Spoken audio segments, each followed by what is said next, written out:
Et voici que nous regardons toutes choses avec méfiance.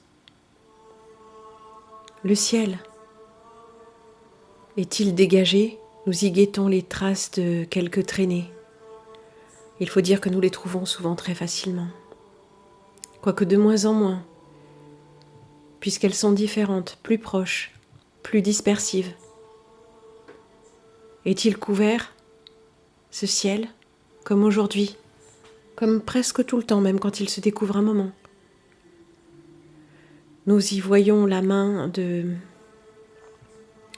d'un ensemencement de nuages, enfin la main de ceux qui sont derrière. Pluie fine, bruine. Et de quoi est-elle faite, cette bruine? Bien sûr, nous sommes méfiants. Quand tu me dis que tu rentres chez toi, la peau brûlée, tu rentres précipitamment, parce que la pluie qui a touché ta peau nue t'a piqué. Qu'est-ce que c'est? Qu'est-ce qu'il y a dans la pluie? Quand j'étais enfant à Paris, adolescente, j'ai pas passé mon enfance à Paris, Dieu merci. Au moins, ça m'a été épargné. Mais quand il pleuvait, moi, j'étais pas habituée à me méfier de la pluie. Mais si je portais un maillot blanc, je voyais bien que le maillot souillé de l'eau de pluie ne restait pas blanc. Alors j'avais compris que c'était sale. Mais bon, c'était la pollution urbaine. À Paris, ça se comprend. Il paraît que c'est ça, le discours officiel. Oui, on nous l'a dit, là-haut, sur la Montagna. Ah oui, mais c'est la pollution anthropique, avec un A. Mais on reparlera de ça, entropie et entropie. Parce que là, je crois qu'on se fout encore de notre gueule dans les grandes largeurs, quoi.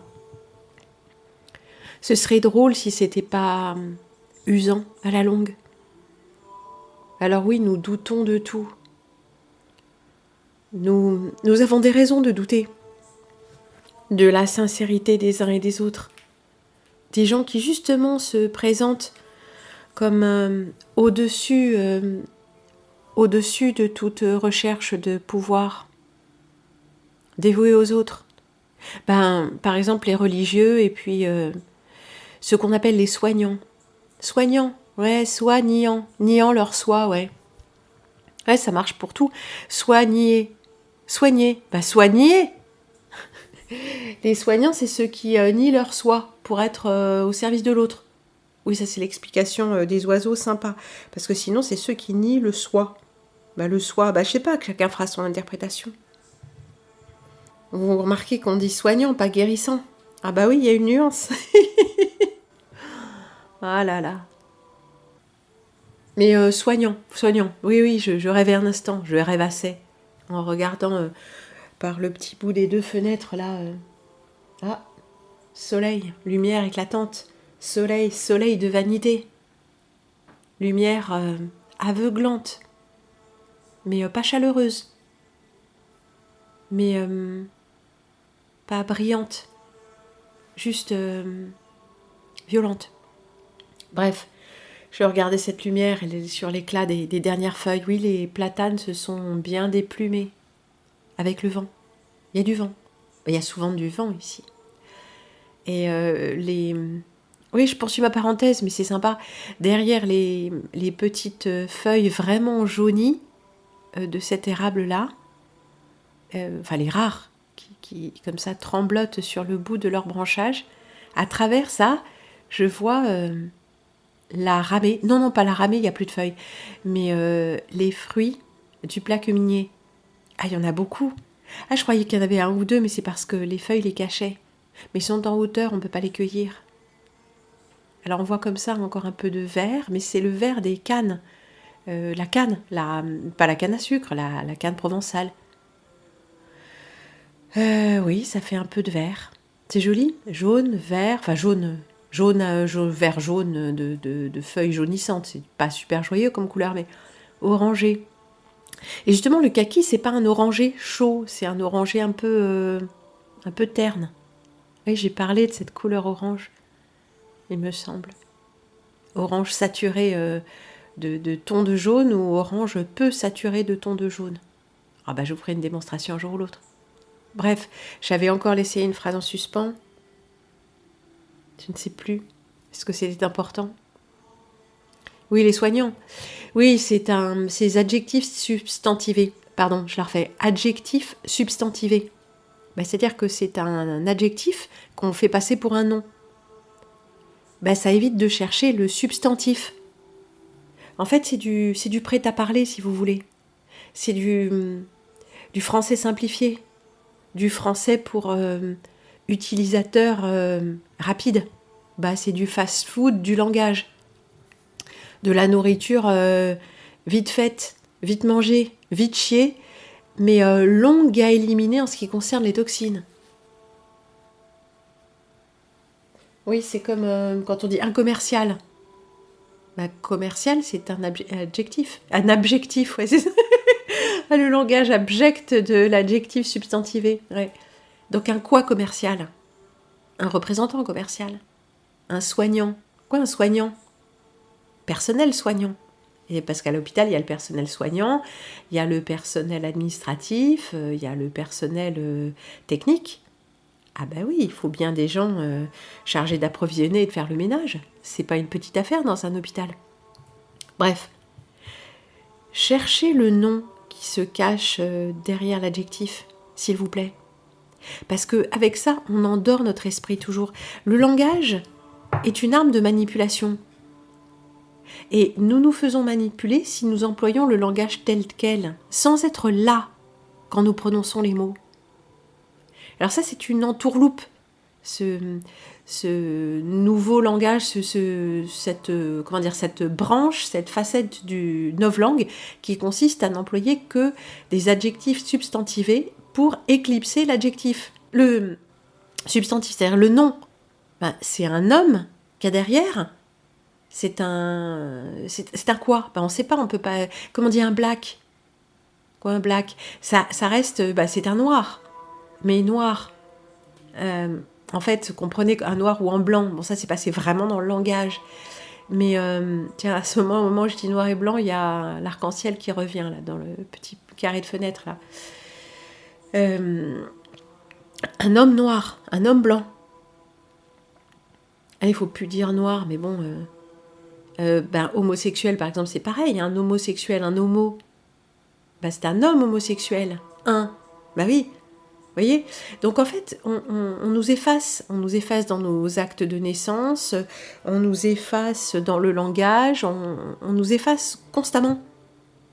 Donc cette façon de nous exprimer par adjectifs qui ont valeur de nom, il y a quelque chose de faussé là-dedans, de biaisé. Réfléchissez-y, s'il vous plaît. Le langage est l'expression du mental. Mais c'est aussi la façon dont on engramme le mental. Donc, pour sortir de la programmation mentale et du contrôle mental, chers amis, j'allais dire, vous avez toutes les cartes en main, reprenez possession de votre et oui, j'y arrive. De votre espace mental. Oui, parce que mental, c'est aussi un adjectif. Le mental. Ça vient de mens. Mens qui veut dire esprit. Mais pas esprit saint, esprit avec un petit E. Oui, parce que dans nos langues occidentales, et spécialement français, on a beaucoup de mots pour le droit, mais on a peu de mots pour la science de l'esprit. C'est pour ça qu'il faut aller chercher des mots ailleurs. Enfin, il faut, j'en sais rien, mais qu'on va les chercher ailleurs. Dans la tradition orientale qui, elle, en est riche. Et on se fait happer par d'autres choses sans discernement. J'en ai déjà parlé plein de fois, il me semble. Enfin, pas du fait qu'on se faisait happer au passage. Mais, comment dire, le mental, c'est l'esprit raisonneur. C'est ce qu'on appelle le cerveau gauche. Et nous reviendrons sur cette histoire de gauche et de droit. Bien sûr que c'est pas physiologiquement le côté droit qui est ceci et le côté gauche. Mais non, bien sûr. Nos hémisphères sont symétriques, notre corps est symétrique. En fait, il est chiral. Il est symétrique, mais pas tout à fait.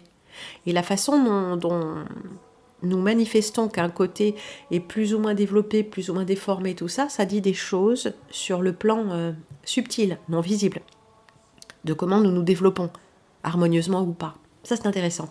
Mais bien sûr qu'avec ce fameux nerf solaires et lunaires, Ida et Pingala, ils ne sont pas physiologiquement présents dans le corps autour de la Sushumna. Ce que nous voyons, c'est la colonne vertébrale qui est physiologique. Et le nerf sympathique et le nerf parasympathique. Mais ces deux nerfs qui représentent pour l'un Ida et pour l'autre Pingala, le frein et l'accélérateur, le soleil et la lune, ils sont eux-mêmes représentés symétriquement. On a deux côtés, deux réseaux sympathiques, deux réseaux parasympathiques. On a le gauche et le droit. Donc c'est une image. Alors ces images sont à la fois des images, des projections mentales, des représentations, mais elles sont aussi à prendre au sens littéral. Littéral parce que ça fonctionne vraiment comme ça. Mais imagé parce qu'on n'a pas un côté droit solaire qui est bleu, rouge, et un côté droit lunaire qui est bleu, avec un sympathique à gauche et un parasympathique à droite. Non, il y a les deux. C'est ça les ailes du caducée, j'imagine. Ça représente la symétrie de l'être humain. Alors les deux ailes du caducée avec leurs plumes représentent les deux hémisphères cérébraux avec leur circonvolution. Et le mât représente l'axe, la Sushumna. Mais l'axe, en fait, la moelle épinière. La corde dorsale, d'après laquelle se forme à la fois notre système neuronal et notre colonne vertébrale, dans le ventre de la mère, étant embryon. Et puis nous avons le petit pommeau du caducée. Cette boule-là, c'est, je suppose, la glande pinéale au centre du cerveau, ou la glande pinéale, ou le thalamus optique, ou l'ensemble, disons, du cerveau moyen, cérébrum, glande pinéale, glande pituitaire et thalamus optique, où se produit l'illumination intérieure. Et cette illumination, si elle est violente et spectaculaire, j'en profite pour le dire ou le rappeler, elle n'est pas de Dieu, elle n'est pas des plans supérieurs. Elle provient des plans inférieurs conférés suivant les pouvoirs du maître de ce monde. Il n'est pas que sur le monde visible, bien sûr, évidemment, il est dans les mondes invisibles, dans les plans astraux.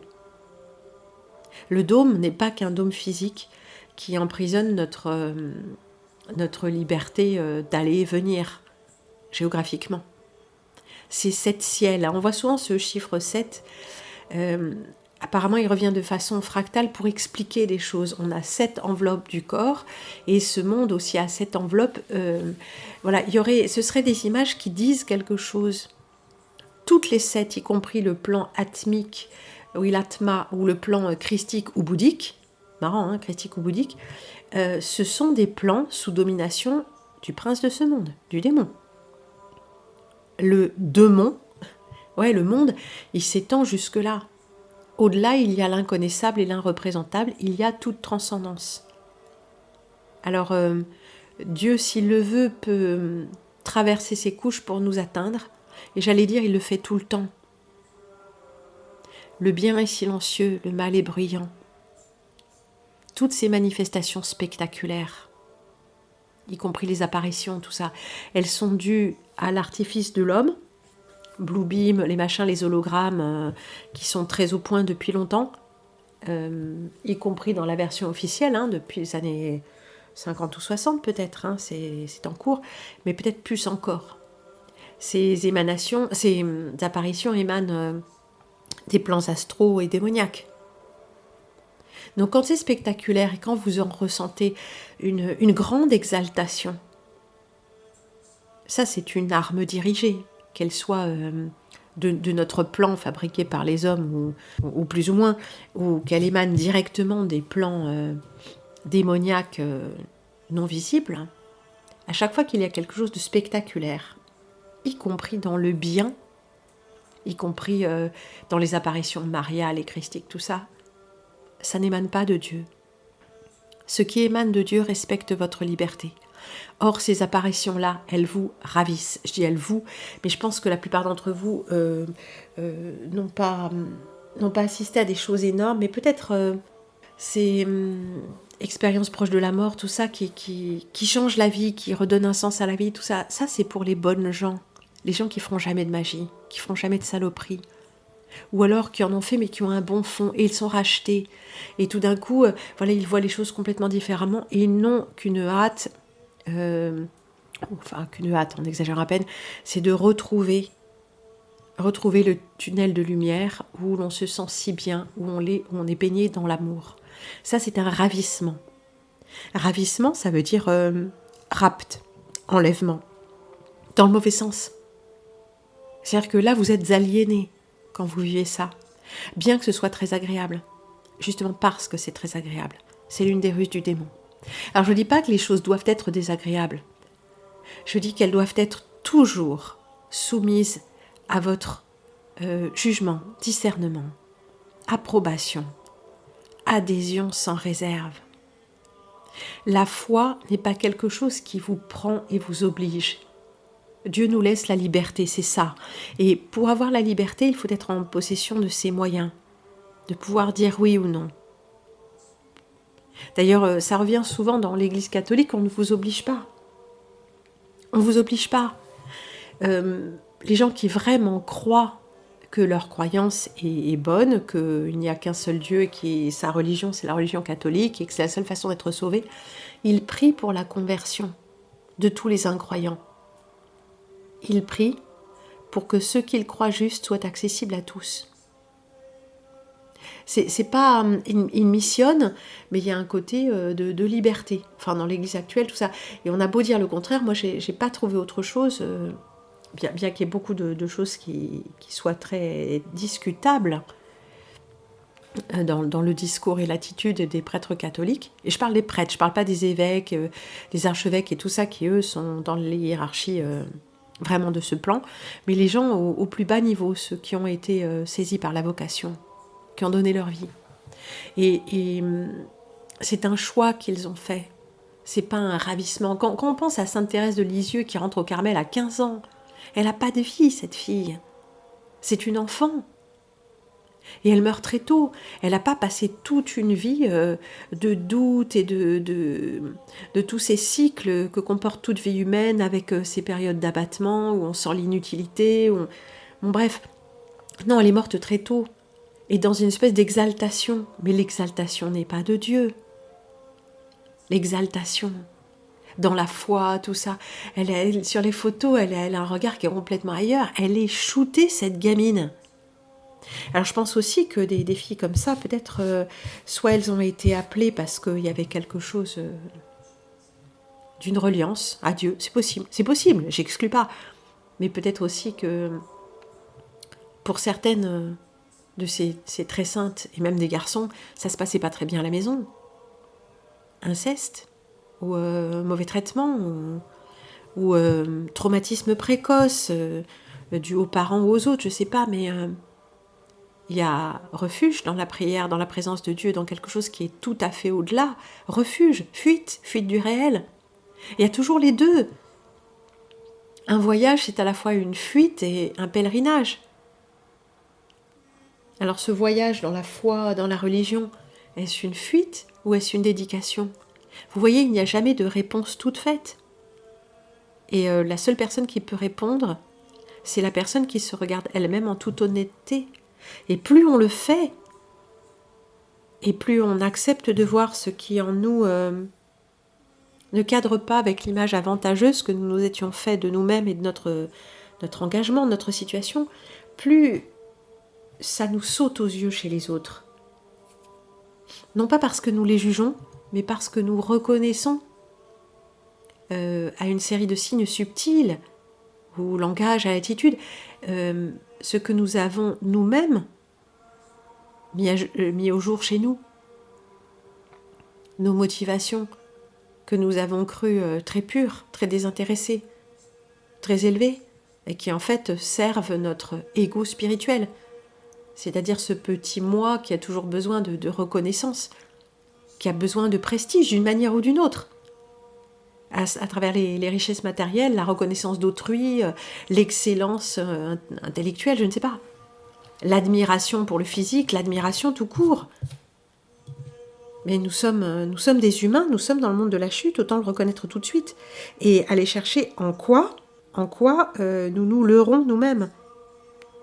Ça fait du bien.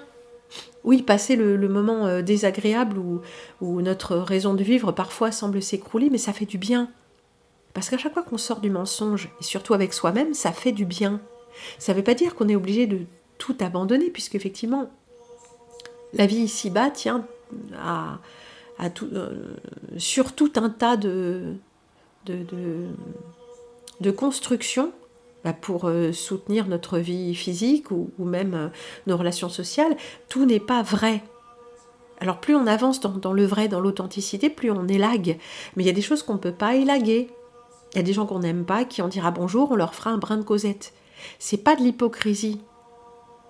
Ça peut l'être, bien sûr, si on fait semblant. Mais ça peut être aussi fait en conscience, en se disant de toute façon, je ne peux pas atteindre ce personnage. Je ne peux pas atteindre la personne qui est derrière le personnage. Mais en disant bonjour et en montrant à cette personne que je la prends en considération, j'affirme mon amour. Pour elle, bien sûr, mais mon amour pour toute la création de Dieu, pour tout ce qui vit. Et que cette personne reçoive ou pas ma considération, enfin, plus exactement, l'âme, le plus haut de cette personne ne manquera pas de le recevoir, mais le personnage fera obstacle. Mais qu'importe. C'est ça aussi la foi, l'espérance chrétienne. On ne fait pas les choses pour un retour immédiat. On les fait parce qu'on croit qu'elles sont justes, qu'elles nous élèvent tous, qu'elles concourent au salut de nos âmes, à tous. C'est ça dans la religion catholique aussi. On prie pour tous, nous tous, sans distinction de race et de croyance. L'humain qui a chuté, l'humain orgueilleux qui ne veut pas reconnaître ses torts, ses erreurs, ses errances. C'est nous, c'est moi, à chaque instant. Alors même si on dégrossit un peu, même si on arrive à sortir de la révolte pure et simple contre l'Esprit Saint qui consiste à dire « il n'y a que moi, je me dois tout à moi-même », ce qui est faux. Personne ne se doit tout à soi-même. Il y a des choses que nous nous devons à nous-mêmes par nos efforts, par notre intelligence, si elle est donnée, ça ne veut rien dire, mais l'exercice de notre intelligence, ça, nous devons des choses à nous-mêmes, mais nous ne sommes pas nés de rien. Nous sommes nés d'une famille, même si nos parents nous ont écrabouillés ou je ne sais quoi, ils nous ont, par exemple, réfléchissez, payé le permis quand on avait 18 ans, ou inculquer, même s'ils nous ont rien payé, inculquer simplement par l'exemple, la valeur du travail et la confiance en soi dans le travail. Il y a plein de gens qui pensent qu'ils n'ont rien, qui se sont fait tout seuls. Mais leur exemple familial était, dans l'éducation, il y avait quelque chose, de tacite, c'est-à-dire qui n'a pas été dit, mais qui a été transmis, qui disait « tu es capable de travailler, tu es capable de gagner ta vie ». Peut-être les mots en surface, disait-il, la vie est dure, tu dois t'assumer par toi-même, nanana. Mais il y a beaucoup de gens qui ont finalement appris avec facilité un métier et appris à naviguer dans ce monde parce que le père était artisan ou chef d'entreprise et a transmis par sa seule attitude ses valeurs et cette compétence à ses enfants. Chez moi, c'était différent. Ce n'est pas ça que j'ai appris. Et vous le savez, c'était à utiliser mon intelligence mentale de différentes façons. Et mon éducation a été assez poussée dans ce sens. Mais comme il était évident pour mes parents que j'allais devenir une respectable prof d'université, mais tant assagie, enfin je ne sais pas s'ils ont vraiment pensé ça un jour, mais je pense que de toute façon le reste dépassait leur imagination en ce qui me concerne. Moi et mon avenir, même s'ils me voyaient artiste ou je ne sais pas trop quoi, ils me voyaient forcément enseignante d'art plastique, enfin j'en sais rien. Bref, ils ne m'ont pas transmis autre chose, ils ne m'ont pas transmis la capacité à faire mon chemin économiquement.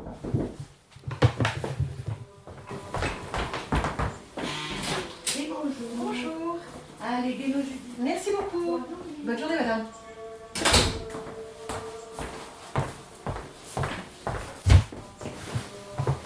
La postière. Oui, je ne sais plus ce que c'est, tiens, tout d'un coup. C'est parce que c'est plus ce que j'ai commandé.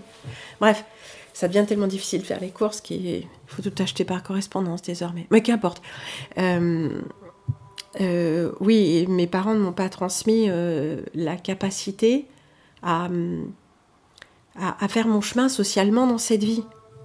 Parce que eux, ils ont fait leur concours, l'école normale, l'agrégation pour mon père, et puis soutenance de thèse, des choses comme ça pour ma mère. Mais ça, c'était leur milieu. C'est des gens, comme disait un de mes petits copains, qui ne sont, le deuxième avec qui j'ai vécu, enfin qu'importe, des gens qui ne sont jamais sortis de l'école. Jamais. Donc pas vraiment dans la vie. Des éternels étudiants, devenus profs. Mais c'est un étudiant, un prof, faut le savoir. Même de fac, hein. Il y a juste un peu ce décorum et puis cette confrérie, vous savez, la soutenance de thèse, la robe, comme dans les... Je vous avais montré ça dans l'émission Savoir, qui est toujours disponible d'ailleurs, hein, où je démonte un peu ce mythe du savoir et de l'admiration pour la classe intellectuelle. Ils portent la robe comme dans le milieu du droit, de la justice. Oui, il n'y a pas que dans la justice, qu'à la cour qu'on porte la robe. La cour de justice. Il y a 5 facultés. La faculté de droit, de médecine, de pharmacie, de lettres et... Tiens, je ne sais plus, je crois qu'il y en a 5, avec des couleurs différentes. Hein, la cour, c'est rouge. La pharmacie, je crois que c'est pourpre, genre rose framboise. Les profs, c'est... non, c'est pas violet, c'est les palmes académiques qui sont violets, mais c'est safran. En fait, c'est un jaune orangé. Alors, je vous dis pas, les palmes académiques, la médaille ou le sautoir ou des trucs comme ça, portés sur la robe orange, ah mais c'est du plus bel effet. Ah mais c'est magnifique.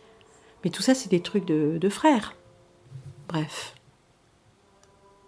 Personne ne se fait tout seul. Quand les gens me disent « je suis intelligente », ah oui, c'est un fait.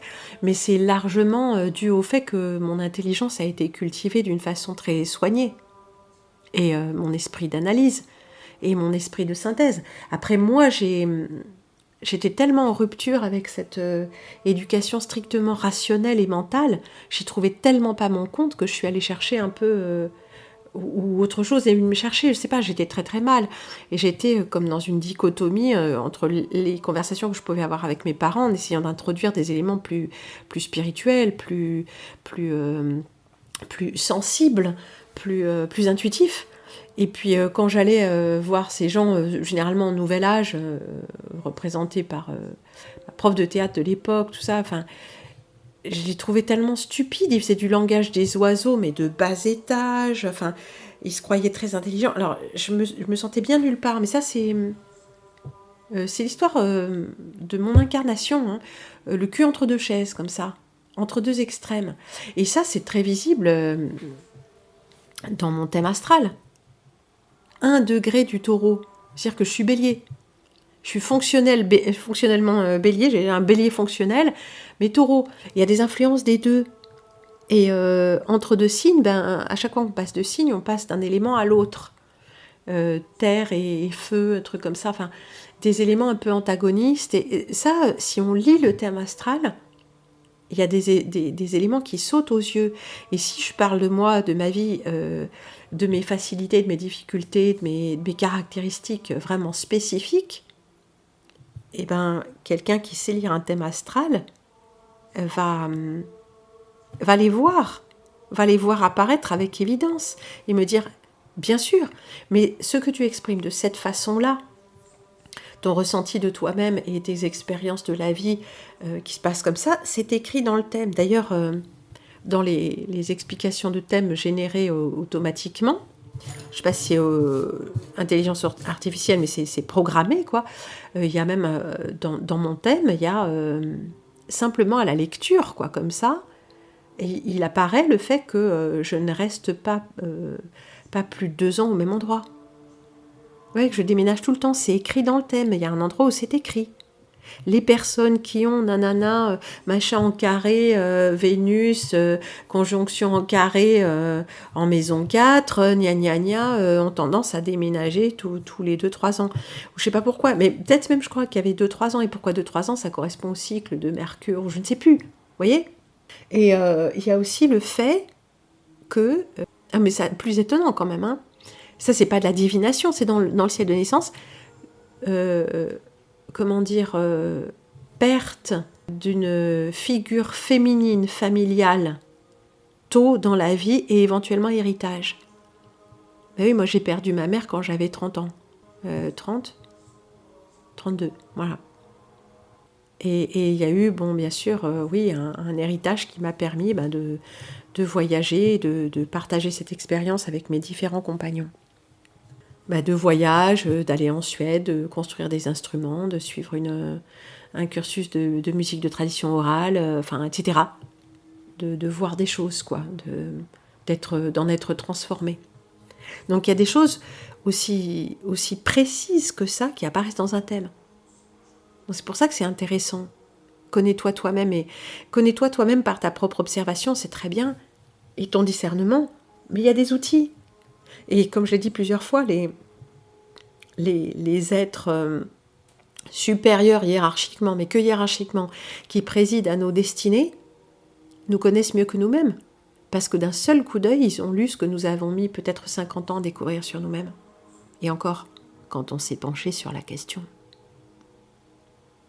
Alors oui, je parlais de méfiance et discernement, car tout désormais nous paraît suspect. Mais il nous suffit de comprendre, il nous suffit de comprendre que nous vivons dans un monde où tout est faussé, où tout est singé, où tout est biaisé.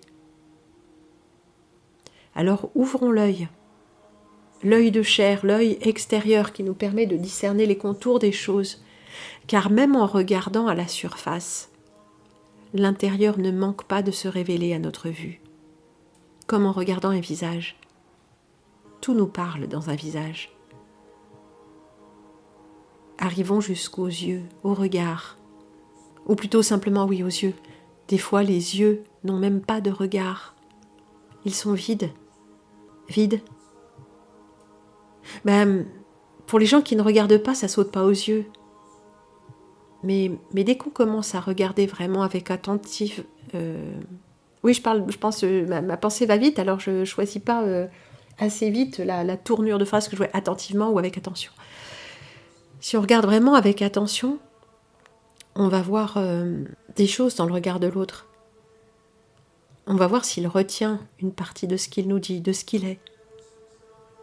On va voir cette retenue sous forme d'une crainte ou d'une hypocrisie.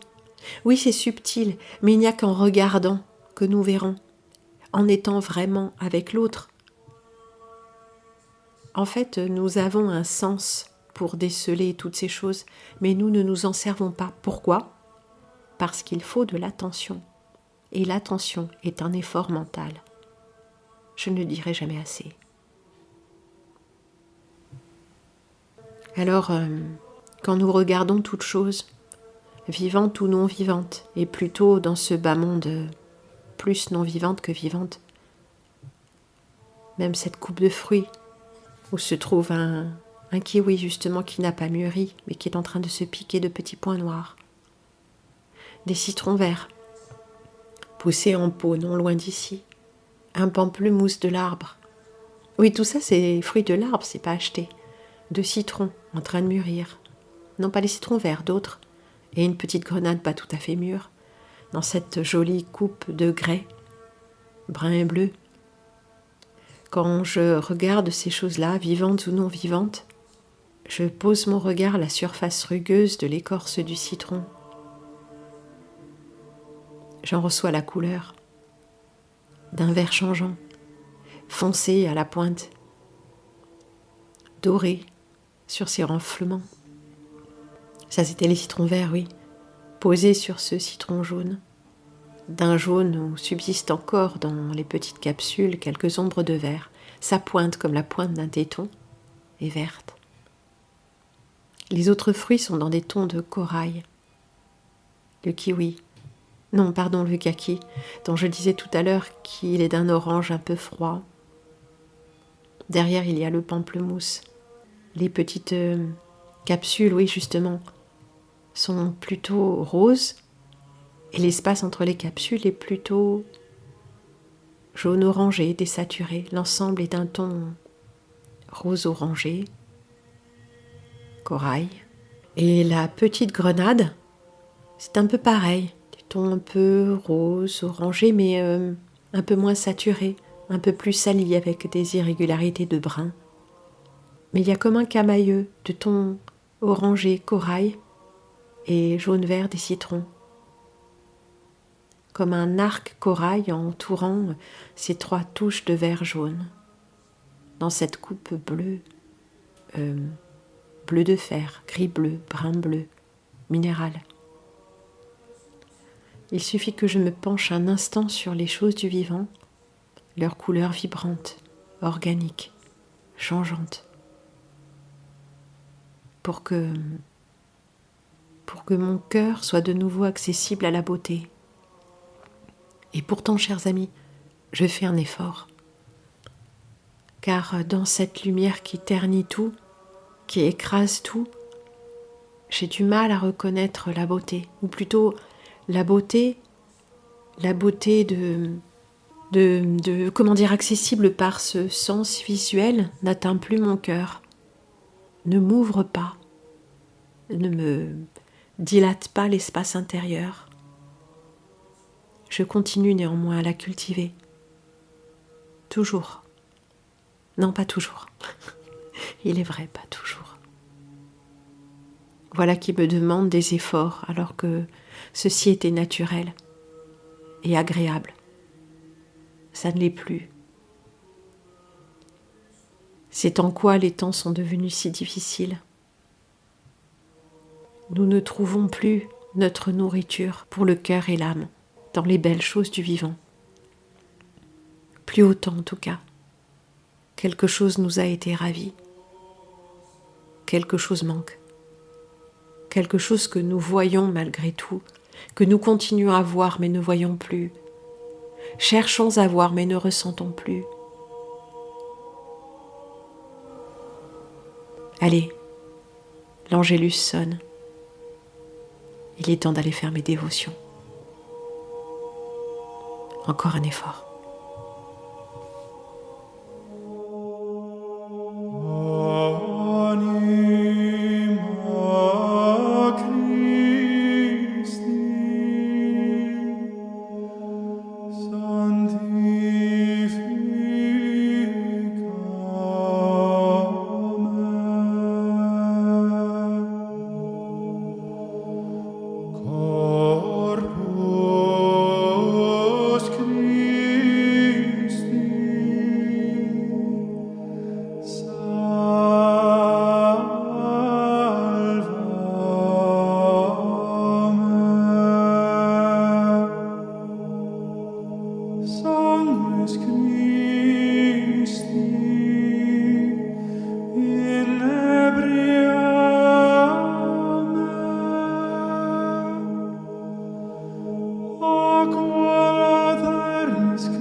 sanctis tuis,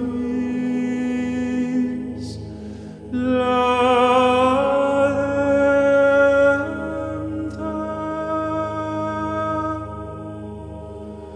in saecula saeculorum.